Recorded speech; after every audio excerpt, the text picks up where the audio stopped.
नमस्कार, मैं हूं सुधीर चौधरी और डीएनए के इस इलेक्शन एडिशन में आपका स्वागत है।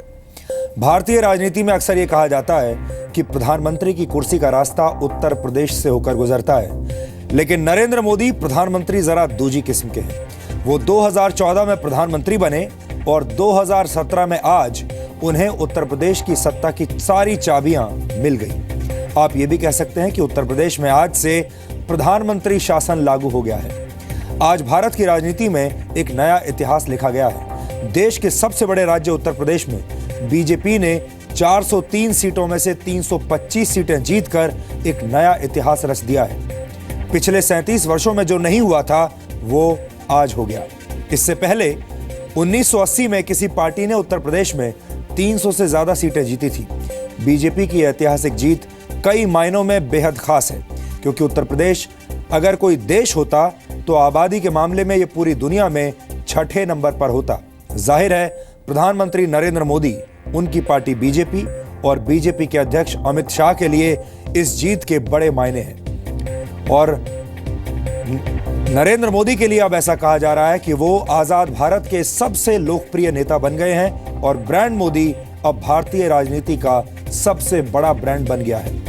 अंतर्राष्ट्रीय कूटनीति की दुनिया में नरेंद्र मोदी की बात का वजन अब पहले के मुकाबले और बढ़ जाएगा। यूपी बॉयज यानी अखिलेश यादव और राहुल गांधी की जोड़ी उत्तर प्रदेश में बुरी तरह से हार गई, फ्लॉप हो गई और मायावती की पार्टी बीएसपी 99 मुस्लिम उम्मीदवारों को टिकट देने के बावजूद उत्तर प्रदेश में 20 से भी कम सीटों पर सिमट गई। इस बार उत्तर प्रदेश की जनता ने तुष्टीकरण और जाति और धर्म पर आधारित राजनीति को सीधे सीधे नॉकआउट कर दिया है।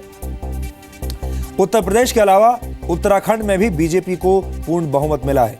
पंजाब में कांग्रेस को पूर्ण बहुमत मिला है, जबकि गोवा और मणिपुर में किसी भी पार्टी को स्पष्ट बहुमत नहीं मिला है। ये नतीजे देश के राजनीतिक भविष्य के बारे में आज बहुत कुछ कह रहे हैं। इन संकेतों को समझना आज जरूरी है। इन नतीजों ने बता दिया है कि देश की राजनीति अब पहले जैसी नहीं रही। नेताओं के पुराने घिसे पिटे फॉर्मूले अब नहीं चलेंगे। उन्हें कुछ नया करना होगा, नया सोचना होगा। और हमने इसी आधार पर 5 राज्यों के चुनावी नतीजों का सबसे सरल और सटीक विश्लेषण आज आपके लिए तैयार किया है। यहां पर एक बात और आपसे कहना चाहता हूं। आपने आज सुबह से ही अलग अलग न्यूज चैनल्स पर चुनावी नतीजों का विश्लेषण जरूर देखा होगा। इस दौरान आपने ध्यान दिया होगा कि कई न्यूज चैनल्स ने रुझान आने से पहले ही चुनाव के नतीजों को और रुझानों को बढ़ा चढ़ाकर दिखाने की कोशिश की। और जब रुझान आने का सिलसिला शुरू हुआ तब बहुत से चैनल्स ने प्लस और माइनस का गेम खेलकर देश की जनता को भ्रमित करने का प्रयास किया। सवाल यह है कि अगर सारे आंकड़ों का स्रोत एक ही है, यानी सारे आंकड़े इलेक्शन कमीशन से ही आ रहे हैं, तो फिर न्यूज चैनल्स ने अलग अलग रुझान क्यों और कैसे बताए? ये एक तरह की अनैतिक संपादकीय नीति है जिसकी जांच होनी चाहिए। हम इस विषय पर भी आज आपके साथ संवाद करेंगे, लेकिन सबसे पहले आज की तमाम बड़ी खबरें नॉनस्टॉप न्यूज में। मोदी लहर में बीजेपी ने यूपी में प्रचंड जीत दर्ज की। विधानसभा की 403 सीटों में बीजेपी ने खुद 311 सीटें जीती, जबकि बीजेपी के सहयोगियों की सीटों की मदद से ये जीत का आंकड़ा 324 तक पहुंच गया। नरेंद्र मोदी के नेतृत्व की जीत है। मेरी पार्टी के करोड़ों कार्यकर्ताओं के परिश्रम की जीत है। मैं मानता हूं कि आजादी के बाद का सबसे बड़ा विजय है। वहीं समाजवादी पार्टी और कांग्रेस गठबंधन की जबरदस्त हार हुई। समाजवादी पार्टी 50 सीटें भी नहीं जीत पाई। कांग्रेस पहली बार यूपी में दहाई के आंकड़े तक भी पहुंच नहीं सकी और सिर्फ 7 सीटें जीत पाई। अखिलेश यादव ने हार स्वीकार करते हुए इस्तीफा दे दिया। उन्होंने कहा कि कभी कभी बहकाने से वोट मिल जाते हैं, लेकिन मैं ये बात मान सकता हूँ कि समझाने से वोट नहीं मिलता है, बहकाने से वोट मिलता है। वहीं बीएसपी की जबरदस्त हार के लिए मायावती ने ईवीएम मशीनों को जिम्मेदार बताया। उन्होंने आरोप लगाया कि ईवीएम मशीनों से छेड़छाड़ की गई है। मुस्लिम बाहुल्य इलाकों में भी ज्यादातर वोट बीजेपी को ही चले गए, जिससे इस आशंका को और भी ज्यादा बल मिलता है कि वोटिंग मशीनों को अवश्य ही मैनेज किया गया। चुनाव आयोग ने कहा कि मायावती के आरोपों में कोई दम नहीं है। 5 राज्यों के चुनाव नतीजों में बीजेपी ने यूपी और उत्तराखंड में भारी जीत दर्ज की है, जबकि कांग्रेस ने पंजाब में 2/3 बहुमत हासिल किया। गोवा और मणिपुर में भी कांग्रेस सबसे बड़ी पार्टी बनकर उभरी है। यूपी में बीजेपी ने विधानसभा चुनाव में पिछले 37 साल का अपना सबसे बेहतरीन प्रदर्शन करते हुए 300 सीटों का आंकड़ा पार किया है। 403 सीटों वाली यूपी विधानसभा में बीजेपी ने 312 सीटें जीती, जबकि समाजवादी पार्टी के खाते में 47 और कांग्रेस को 7 सीटें मिली। बीएसपी को 19, अपना दल को 9, जबकि इंडिपेंडेंट और अन्य पार्टियों ने 9 सीटों पर कब्जा किया। उत्तराखंड में भी बीजेपी ने अब तक की सबसे बड़ी जीत हासिल की है।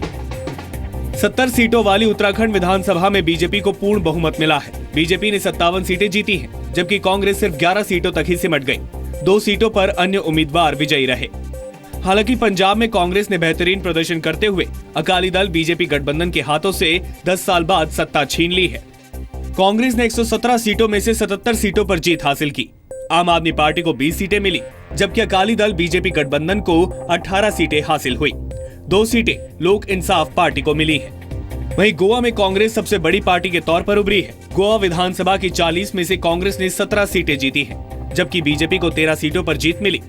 महाराष्ट्रवादी गोमांतक और गोवा फॉरवर्ड पार्टी को 3-3 और अन्य को 4 सीटें हासिल हुई हैं।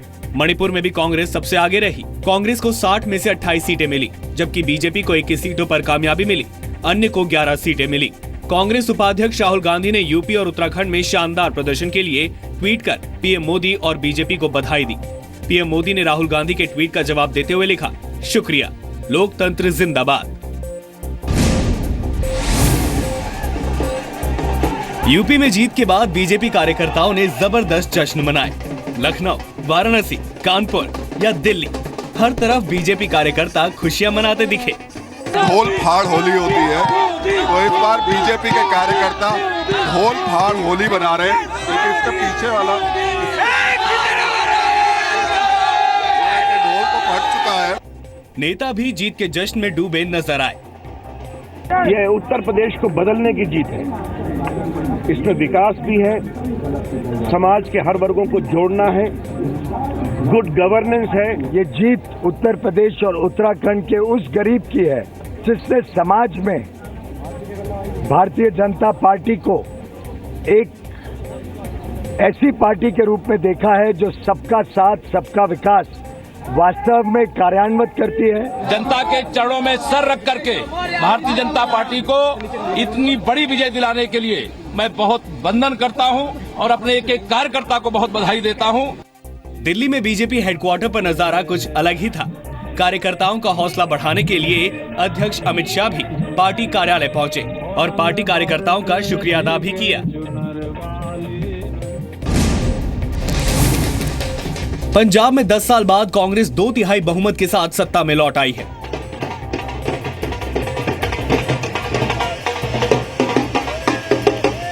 कांग्रेस ने 117 में से 70 से ज्यादा सीटों पर सुबह से ही बढ़त बनाए रखी। राज्य में आम आदमी पार्टी दूसरे नंबर पर रही, जबकि अकाली बीजेपी गठबंधन के पास तीसरे नंबर पर खिसकते हुए विधानसभा में विपक्ष का दर्जा भी नहीं रहा।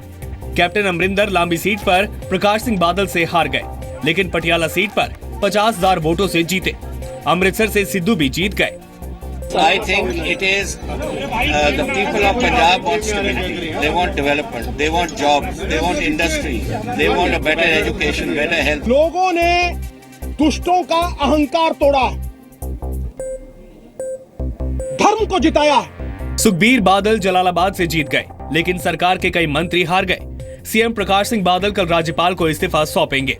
मैं पंजाब के लोगों का शुक्रगुजार हूँ कि 10 साल के लिए जो मुझे सेवा दी है, और जो गलती भी रह गई है मुझसे, तब पंजाब के लोगों से बड़ी निम्रता से मैं क्षमा भी मांगता हूं। कांग्रेस में सीएम के लिए अमरिंदर का नाम तय माना जा रहा है। पहले अटकलें थी कि नवजोत सिंह सिद्धू भी डिप्टी सीएम बनाए जा सकते हैं। पीएम मोदी की लहर यूपी के साथ उत्तराखंड में भी खूब चली। उत्तराखंड में बीजेपी 2/3 बहुमत के साथ सत्ता में लौटी है। कांग्रेस को सबसे बड़ा झटका हरीश रावत से ही लगा। रावत हरिद्वार ग्रामीण और कीछा सीट दोनों से ही चुनाव हार गए। कीछा सीट पर बीजेपी उम्मीदवार ने उन्हें सिर्फ 92 वोट से हराया। हार कबूलते हुए हरीश रावत ने राज्यपाल के पॉल को अपना इस्तीफा सौंप दिया है। बहुत सोच समझने वाली ये जनता है। उन्होंने उचित समय पर निर्णय कर ये बता दिया है कि वो उत्तराखंड को बदनाम करने वाले लीडरशिप को दो जगह हराकर उन्होंने ये साबित कर दिया कि उत्तराखंड की जनता सोचने वाली जनता। मैं जो अपेक्षित परिणाम नहीं निकल पाए और कांग्रेस की जो हार हुई है उसको स्वीकार करता हूं। हालांकि 2/3 बहुमत से जीत के बावजूद एक झटका बीजेपी को भी लगा। पार्टी के प्रदेश अध्यक्ष अजय भट्ट भी रानीखेत से चुनाव हार गए। गोवा में सरकार बनाने का पेच फंस गया है। राज्य में किसी भी पार्टी को बहुमत नहीं मिला है। गोवा में कांग्रेस 17 सीटें जीतकर सबसे बड़ी पार्टी बनकर उभरी है। वहीं बीजेपी 13 सीटें ही जीत पाई। नेशनलिस्ट कांग्रेस पार्टी ने 1, Maharashtrawadi Gomantak party, Goa forward party और निर्दलियों ने 3 सीटें जीती हैं। खुद गोवा के मुख्यमंत्री लक्ष्मीकांत पार्सेकर भी चुनाव हार गए, जबकि आम आदमी पार्टी खाता भी नहीं खोल पाई। नतीजे आने के बाद गोवा फॉरवर्ड पार्टी और महाराष्ट्रवादी गोमांतक पार्टी ने संकेत दिया है कि वो कांग्रेस के बजाय बीजेपी को समर्थन करेंगे। इसके अलावा 3 निर्दलीय भी बीजेपी का समर्थन कर सकते हैं। No one has got the majority. Obviously, the other parties who are there, they have to be consulted. We are definitely in consultation with them, and if they agree, things can work out. Manipur में भी कांग्रेस सबसे बड़ी party बनकर उभरी है, जबकि BJP 60 में से सिर्फ 21 सीटें ही जीत पाई। मणिपुर, पंजाब और गोवा तीनों की जीत ने उन सब लोगों को करारा जवाब दिया है जो बार बार कांग्रेस मुक्त भारत का झूठा सपना देखते थे।